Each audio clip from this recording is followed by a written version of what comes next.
വേദനിപ്പിക്കുന്ന കഥകൾക്ക് പുറമെ പ്രതീക്ഷയുടെയും പുതിയ സൗഹൃദത്തിൻ്റെയും കാഴ്ചകളും വയനാട്ടിൽ നിന്ന് വരുന്നുണ്ട്. വയനാട് മേപ്പാടി ക്യാമ്പിലെ അഭിജിത്തിൻ്റെയും അജിമലിൻ്റെയും ഒരു ചില വിശേഷങ്ങളിലേക്കാണ് ഞാൻ പ്രേക്ഷകരെ കൂട്ടുന്നത്. ഒറ്റ രാത്രി കൊണ്ട് എല്ലാം നഷ്ടപ്പെട്ട വയനാടിന് കഴിയാവുന്ന സഹായങ്ങൾ നൽകി ചേർത്തു നിർത്തുകയാണ് നാടൊന്നാകെയും. ഉറ്റവരെ നഷ്ടപ്പെട്ടതിന്റെ വേദനയകറ്റി പ്രതീക്ഷയുടെ പുതിയ വിത്തുകൾ വിതയ്ക്കുകയാണ് ഇവിടെ.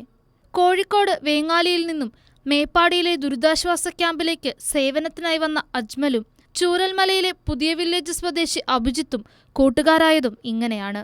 വീട് ചൂരൽമല വില്ലേജ് പറഞ്ഞിട്ടൊരു പ്രദേശം. ഞാൻ മറ്റേ സ്പോർട്സിലൊക്കെ പങ്കെടുക്കുമായിരുന്നു. പിന്നെ ഓട്ടത്തിനും സബ് ജില്ലയിൽ പോയി അവിടുന്ന് എന്താ പറയുക 3ാം സ്ഥാനം അടിച്ചു.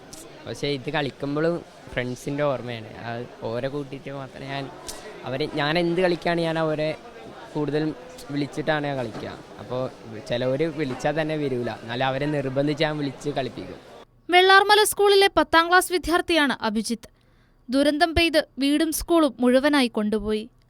അച്ഛനും അമ്മയും സഹോദരനും പരിക്ക് പറ്റി ആശുപത്രിയിലാണ്. ഞങ്ങൾ രാവിലെ ഞാനിവിടെ വളണ്ടറായിട്ട് വന്നാണ്. അപ്പോൾ രാവിലെ ചായ കുടിച്ച് ഞാൻ ഇവിടെ ഇരിക്കുകയായിരുന്നു. അപ്പോൾ അഭിജിത്ത് ഒരു ഫോണ് കംപ്ലൈൻ്റ് ആയിട്ട് അതും കൊണ്ട് വന്നതിനും, അപ്പോൾ അഭിജിത്തിൻ്റെ കൂടെ റൂമിലുള്ള ഒരാളെ ഫോൺ ചെയ്യുന്നു. അപ്പോൾ അത് സിമ്മ് വർക്ക് ചെയ്യുന്നില്ല. പുള്ളിക്ക് കുടുംബക്കാരൊക്കെ വിളിച്ച് അന്വേഷിക്കാൻ വേണ്ടി അപ്പോൾ ഇവിടെ വന്ന് നോക്കിയപ്പോൾ സിമ്മിൻ്റെ കസ്റ്റമർക്കാർ ആരും ഇവിടെ എത്തിയില്ല. അപ്പോൾ അങ്ങനെ അഭിജിത്തായിട്ട് സംസാരിച്ച് കമ്പനിയായി. അപ്പോൾ ഇവിടെ ഒരു ക്യാരം ബോർഡ് എടുക്കുന്നുണ്ട്. അപ്പോൾ അഭിജിത്ത് കളിക്കാമെന്ന് ചോദിച്ച്. അപ്പോൾ അങ്ങനെ രണ്ടാളും കളിച്ചു തുടങ്ങിയതാണ്. നമ്മളെ കൊണ്ട് എന്താണ് അവർക്ക് ചെയ്തു കൊടുക്കാൻ കഴിയുന്നത് അത് നമ്മൾ ചെയ്യുക, അത്രയേ കരുതുന്നുള്ളൂ. നമുക്കിപ്പം എല്ലാം നഷ്ടപ്പെട്ട് കഴിഞ്ഞല്ലോ. ഇപ്പോൾ നമ്മൾ കഴിഞ്ഞതിനെ പറ്റി ചിന്തിക്കാതെ എന്താണ് ജീവിതത്തിൽ മുന്നോട്ടുള്ള കാര്യങ്ങൾ ചിന്തിച്ച് പോകാമെന്നല്ലാതെ. കൈരളി ന്യൂസ്, വയനാട്.